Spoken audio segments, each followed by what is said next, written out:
Bab 1 dan 10 menjelaskan dengan caranya masing-masing bagaimana suatu pemahaman yang tepat tentang kebesaran dunia nyata, meskipun tidak pernah menjadi sebuah agama, dapat mengisi peran inspiratif yang lazimnya diambil agama, namun secara tidak memadai.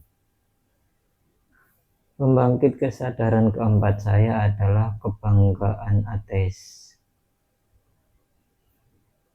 Menjadi seorang ateis tidak mesti harus apologetik. Sebaliknya, hal itu merupakan sesuatu yang harus dibanggakan. Berdiri tegap menatap cakrawala yang jauh, karena ateisme hampir selalu menunjukkan kemandirian pikiran yang sehat dan tentu saja pikiran yang sehat. Ada banyak orang yang tahu di kedalaman hati mereka bahwa mereka adalah ateis, namun tidak berani mengakui hal itu kepada keluarga mereka atau bahkan dalam beberapa kasus kepada diri mereka sendiri. Untuk sebagian, hal ini karena kata ateis itu sendiri terus-menerus dicitrakan sebagai suatu cap yang mengerikan dan mencemaskan.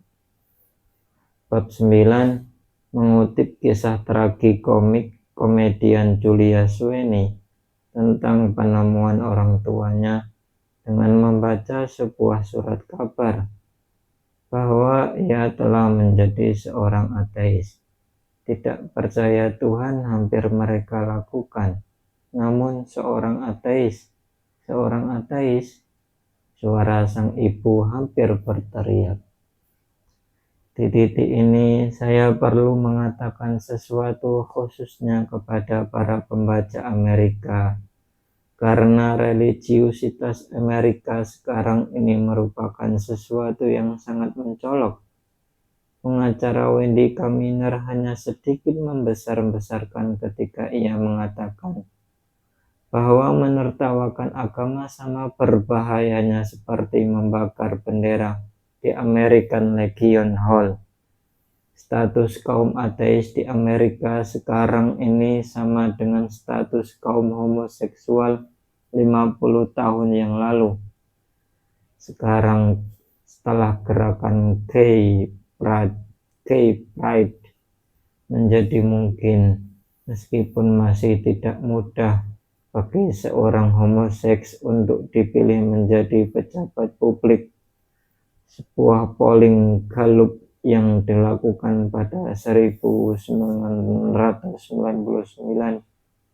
menanyai warga Amerika apakah mereka akan memberikan suara pada seorang ahli yang adalah seorang perempuan. 95% Katolik Roma, 94%, Yahudi 92%, kulit hitam 92%, Mormon 79%, homoseksual 79%, atau ateis 49%. Jelas kita menghadapi suatu jalan panjang yang harus dilalui. Namun kaum ateis jauh lebih banyak, khususnya di kalangan elit terdidik, ketimbang yang disadari banyak orang. Hal ini demikian bahkan di abad ke-19, ketika John Stuart Mill telah mampu berkata, dunia akan heran jika ia tahu betapa sebagian besar ornamennya yang paling cemerlang, yakni mereka yang paling istimewa bahkan dalam penilaian umum akan kebijaksanaan dan keutamaan, adalah kaum yang sepenuhnya skeptis terhadap agama. Hal ini dapat dipastikan lebih jelas terlihat sekarang ini, dan tentu saja saya menyajikan bukti-bukti untuk hal ini dalam bab 3. Alasan begitu banyak orang tidak melihat kaum ateis adalah bahwa banyak dari kita enggan untuk mengaku. Impian saya adalah bahwa buku ini akan membantu orang-orang untuk mengaku, tepat sebagaimana dalam kasus gerakan gay tersebut. Guy, semakin banyak orang mengaku, semakin mudah bagi orang lain untuk bergabung dengan mereka. Mungkin akan ada suatu masa yang kritis bagi permulaan suatu reaksi berantai. Polling Amerika memperlihatkan bahwa kaum ateis dan kaum agnostik jauh lebih banyak dari kaum Yahudi religius, dan bahkan lebih banyak dari sebagian besar kelompok keagamaan tertentu. Namun tidak seperti kaum Yahudi, yang terkenal merupakan salah satu lobi politik paling efektif di Amerika Serikat. Dan tidak seperti kaum Kristen evangelis yang memiliki kekuasaan politik yang jauh lebih besar. Kaum ateis dan agnostik tidak terorganisasi dan karena itu memiliki pengaruh hampir nol. Memang mengorganisasi kaum ateis dapat dibandingkan dengan menggembalakan kucing, karena mereka cenderung berpikir mandiri dan tidak akan menurut pada otoritas. Namun langkah pertama yang baik adalah membentuk suatu massa yang kritis dari mereka yang mau mengaku, dan dengan demikian mendorong orang lain untuk melakukan hal yang sama. Meskipun mereka tidak dapat digembalakan, kucing dalam jumlah yang cukup besar dapat membuat keributan besar dan mereka tidak dapat diabaikan. Kata delusion, khayalan, dalam judul buku saya ini telah menggelisahkan beberapa psikiatris yang menganggapnya sebagai suatu istilah teknis yang tidak perlu diperselisihkan.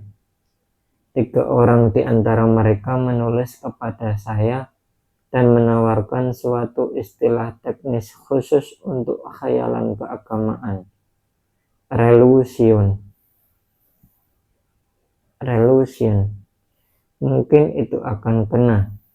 Namun untuk sekarang ini, saya akan menggunakan khayalan, delusion, dan saya perlu memberi alasan penggunaan kata itu. Penguin English Dictionary mendefinisikan delusion sebagai suatu keyakinan atau kesan yang salah, yang mengejutkan. Kutipan ilustratif yang diberikan kamus tersebut berasal dari Philip E. Johnson. Darwinisme adalah kisah pembebasan umat manusia dari delusi, khayalan, bahwa nasib mereka dikendalikan oleh suatu kekuasaan yang lebih tinggi ketimbang diri mereka sendiri. Apakah dia ini adalah Philip E. Johnson yang sama yang memimpin serangan kreasionis terhadap Darwinisme di Amerika sekarang ini? Tentu saja, dan kutipan tersebut, sebagaimana yang kita duga, diambil di luar konteks. Saya berharap kenyataan yang telah seringkali saya kemukakan diperhatikan, karena kebaikan yang sama tidak diperluas kepada saya di banyak kutipan kreasionis dari karya-karya saya, yang secara sadar dan menyesatkan diambil di luar konteks. Apapun maksud Johnson sendiri, kalimatnya tersebut sebagaimana adanya adalah suatu pernyataan yang dengan senang hati saya dukung.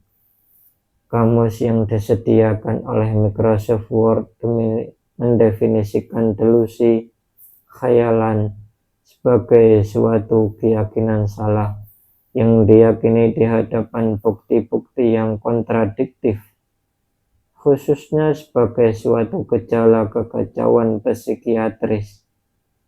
Bagian pertama dari definisi itu dengan sempurna menggambarkan keyakinan keagamaan tentang apakah hal itu merupakan suatu gejala kekacauan psikiatris Saya cenderung mengikuti Robert M. Pirsig, penulis Zen and the Art of Motorcycle Maintenance, ketika ia mengatakan bahwa ketika satu orang menderita delusi, hal itu disebut kegilaan. Ketika banyak orang menderita delusi, hal itu disebut agama. Sampai jumpa di episode berikutnya.